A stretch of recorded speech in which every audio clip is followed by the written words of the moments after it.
और अब वक्त है व्यूअर्स सत्य और तथ्य का।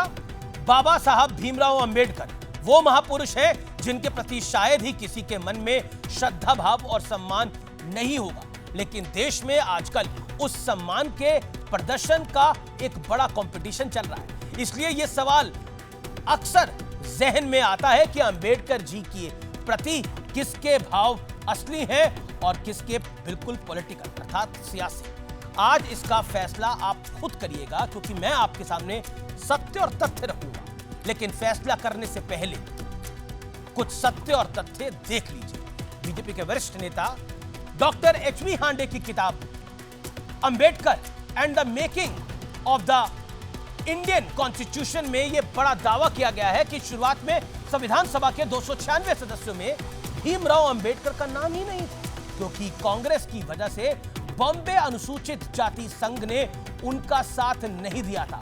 अंबेडकर जवाहरलाल नेहरू की सरकार में मंत्री थे, लेकिन 1951 में उन्होंने इस्तीफा दे दिया था। बताया जाता है कि उन्होंने हिंदू कोड बिल के संसद में पास नहीं होने के बाद यह बड़ा कदम उठाया था। यह भी कहा जाता है, यह दावा किया जाता है, जो फैक्ट है, अंबेडकर अनुसूचित जातियों और जनजातियों के साथ कांग्रेस की नीतियों और व्यवहार से कभी भी संतुष्ट नहीं थे, वो असंतुष्ट थे।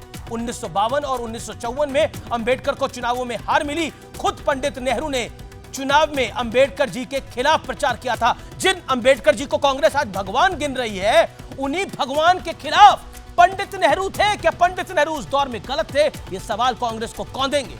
दूसरी तरफ जब से नरेंद्र मोदी प्रधानमंत्री बने हैं, तब से एक के बाद एक कई ऐसे काम हुए हैं जिसकी तरफ पहले की सरकारों ने कोई भी तवज्जो नहीं दी थी। मोदी सरकार ने भीमराव अंबेडकर के 125वें जयंती वर्ष यानी 2015 में फैसला लिया कि 26 नवंबर को हर साल संविधान दिवस के तौर पर मनाया जाएगा। 6 दिसंबर 1956 को दिल्ली में जहां बाबा साहब ने अंतिम सांसें ली थी, उसे मोदी सरकार ने अंबेडकर राष्ट्रीय स्मारक बनाया। इसके अलावा दिल्ली के जनपथ मार्ग पर अंबेडकर इंटरनेशनल सेंटर भी मोदी सरकार की ही देन है। इसके अलावा लंदन के जिस घर में रहकर अंबेडकर जी ने वकालत की अपनी पढ़ाई करी यानी शिक्षा ली, उस घर का 2015 में अंबेडकर स्मारक के तौर पर प्रधानमंत्री मोदी ने ही उद्घाटन किया था। नागपुर में जिस जगह पर अंबेडकर जी ने बौद्ध धर्म की दीक्षा ली, उसे 2016 में पर्यटन स्थल घोषित किया गया। तब केंद्र में भी बीजेपी की सरकार थी और महाराष्ट्र में भी बीजेपी की सरकार थी।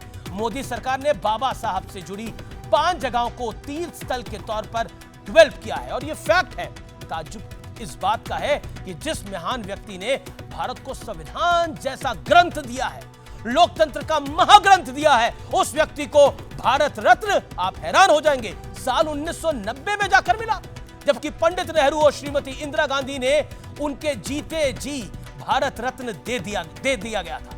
यानी पंडित नेहरू और इंदिरा गांधी खुद ही को भारत रत्न दे गए थे। कहा जाता है कि इन दोनों प्रधानमंत्रियों ने खुद को भारत रत्न से नवाज दिया था। ये सारे वो तथ्य हैं जो इतिहास और तारीखों में दर्ज है व्यूअर्स। अब फैसला आपको करना है, निर्णय आपको करना है। अंबेडकर के नाम पर कौन दिखावा कर रहा है और कौन उन्हें दिल से याद कर रहा है, इसके आगे मैं कुछ नहीं बोलूंगा, क्योंकि अंबेडकर किसके लिए अच्छे हैं और किसके लिए राजनीतिक है, यह निर्णय आज आपको करना है। क्योंकि अंबेडकर पर सियासत तो खूब हो रही है, लेकिन कौन भ्रम पैदा कर रहा है और वाकई किसने अंबेडकर के लिए क्या कुछ किया है, यह सत्य और तथ्य आपके सामने है।